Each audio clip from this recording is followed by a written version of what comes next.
Hello Beans Universe, and welcome back to the channel. Now, on my previous Pro Clubs video, I recently got some comments about my player build. Like Snowy here commented, could we get a vid on the build sometime?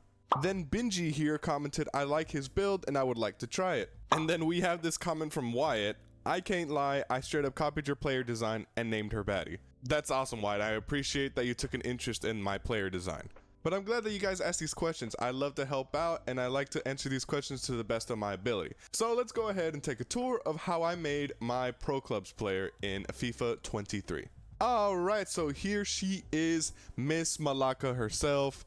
This is the build that I've been using. So I wanted to go for a Holland type striker, you know, fast, strong, tall, and built for shooting and scoring goals. That's the most important part. The other attributes and stats I could care less about. So here's the stuff that I use, starting off with the profile and how she looks and stuff. So I do play striker. I play the ST position. I have her set at 6'7". That's the tallest you can make a player. And I have her set at 198 pounds because that's the sweet spot, I guess, for me. Because you can go to 200 and get a little bit more physicality out of her, but I think you get enough physicality at sitting at 198 pounds. And she's right-footed because I'm right-footed in real life. Going on to the perks, I have active first touch, poacher, and set piece beacon. Going into an explanation of the perks, active first touch increases your ball control, acceleration, and sprint speed. The boost can kick in as the player approaches the ball, and it grants the flare trait. Like example, when your player approaches the ball running onto a through pass, that's so important, especially since my player doesn't have any other attributes except strength and shooting and some pace pretty much. That active first touch helps out a lot. And then I have poacher, which boosts your shooting from inside the box. Self-explanatory, huge need for a striker, am I right? And then having set piece beacon is so useful in my opinion, especially when having a tall player. It increases your heading attributes during set pieces, free kick, corner kick, throw in for 10 seconds after the ball is in play and grants you the power header trait. Having that set piece beacon, it's so nice because you're able to win more air balls. You're able to win more corner kicks, free kicks, stuff like that. I like being that tall target for my teammates because it gives them so much more options when crossing a ball, gives them more options on corners and free kicks, stuff like that, because they know I'm in the box. I will be in the box a majority of the time because I play the position up there, and sometimes all they do is just say it, cross it in, Oscar's in there somewhere, and a majority of the time I do win the air balls. Sometimes I don't, and it makes me mad and confused for some reason because I'm the tallest player on the field. So yeah, but set piece beacon is recommended for a tall player, so you can win more air balls. I'll talk about the archetypes in a minute here, but my basic attributes, my basic stats, I have 89 physicality. 89 physicality is really not that bad. I mean, it's pretty good.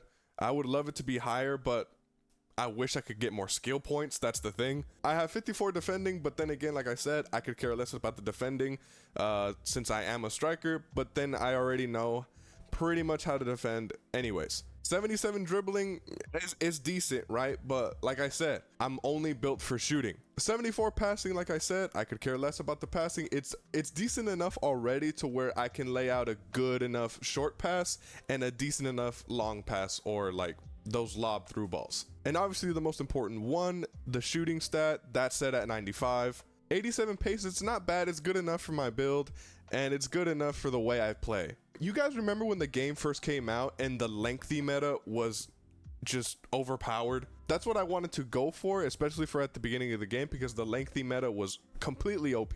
I wanted her tall because at that point the pace didn't really matter because the strides of the player just beat everybody. Yeah, you took a little bit of time to accelerate, right? But your sprint speed, as you ran, you kept on getting faster and faster and faster over time. And it was just so good. It was so OP at the beginning of the game, and then they nerfed it.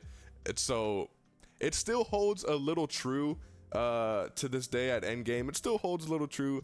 I'm still able to get away from players and still be able to open up somewhat for my teammates, so that way they can send me a through ball, a lob through ball, or a cross. But a majority of the time, there's still those occasions where I feel a little too slow and everybody just catches me no matter what. But that's still okay because I enjoy the lengthy build of this player. Okay, now moving on to the attribute skill trees, the ones you can use your skill points on. Starting off with physicality, these are the traits that I've upgraded with my skill points. If you want to pause the video to look at these, go right on ahead. 81 jumping, 82 stamina, it's decent, but it could be better.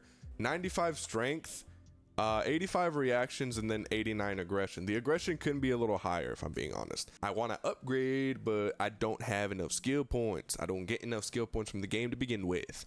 And then for one of the archetypes, I have the bull archetype, which just allows the player to be more physical on the pitch and win ball battles. So it upgrades your strength and your aggression. It's pretty good, in my opinion. I want to get the acrobat archetype, but of course, because it upgrades your jump and your stamina, it requires 10 skill points, and I don't get enough skill points to get all the archetypes that I want to.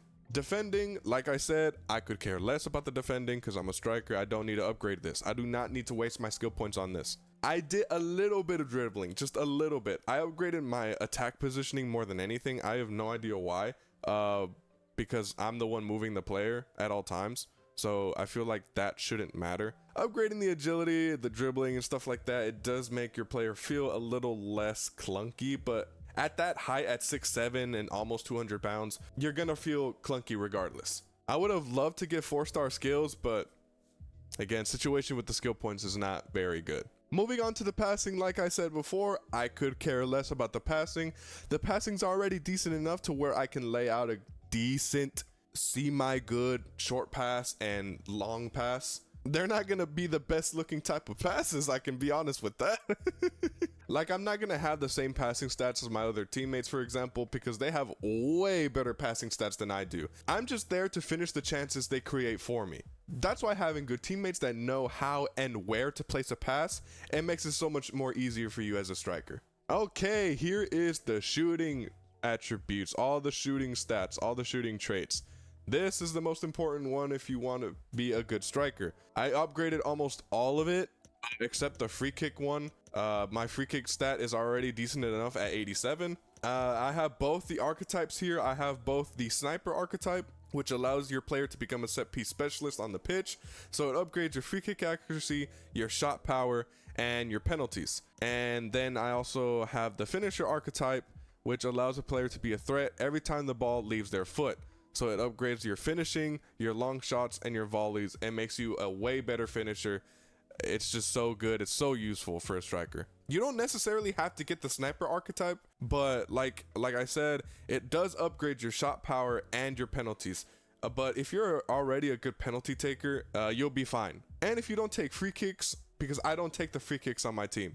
Sometimes I do if it's really needed and necessary, but for the most part, I let my other teammates have those because they're better at free kicks than I am.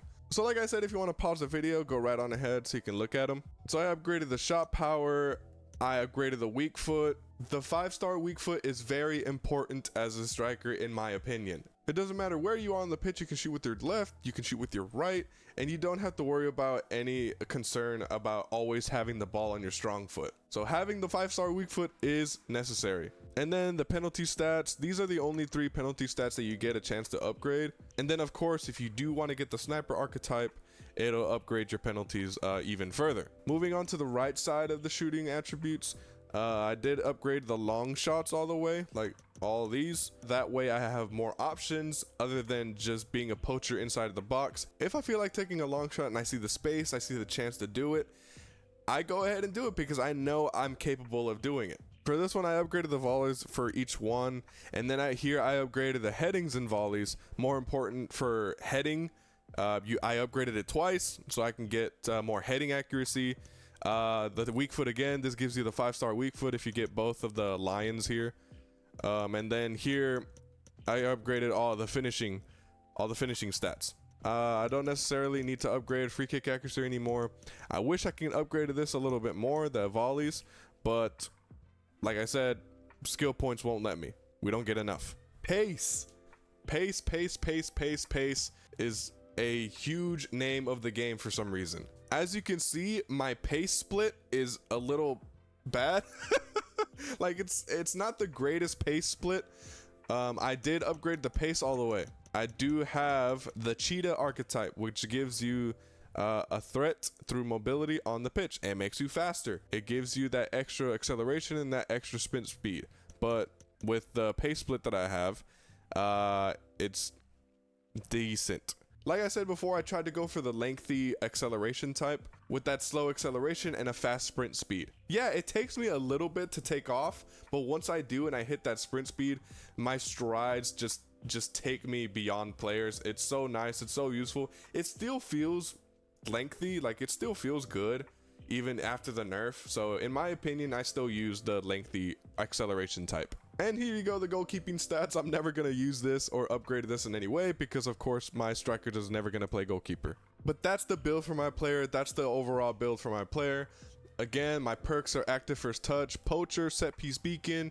I have 4 archetypes: the bull archetype, the sniper, finisher, and the cheetah archetypes. But there you go, guys. That's gonna do it for today's video. I appreciate the questions, I really do. It makes me happy that people want to ask this stuff and that people want to try out my player build. So again, thank you guys for the questions. It really means a lot, and I hope this video did help. Again, I wanted to go for the Holland type striker, you know, fast, strong, tall, and is built for shooting and scoring goals. I like being the big tall target for my team on any crosses, free kicks, corner kicks, etc. It makes my teammates feel better and it helps them out a lot more. But there you go, everyone. That's going to be the showcase for the build of my Pro Clubs player in FIFA 23. If you did enjoy the video, please leave a like and subscribe if you want to see more. Thank you so much for watching, and I will see you all in the next one. Have a wonderful rest of your day. Bye.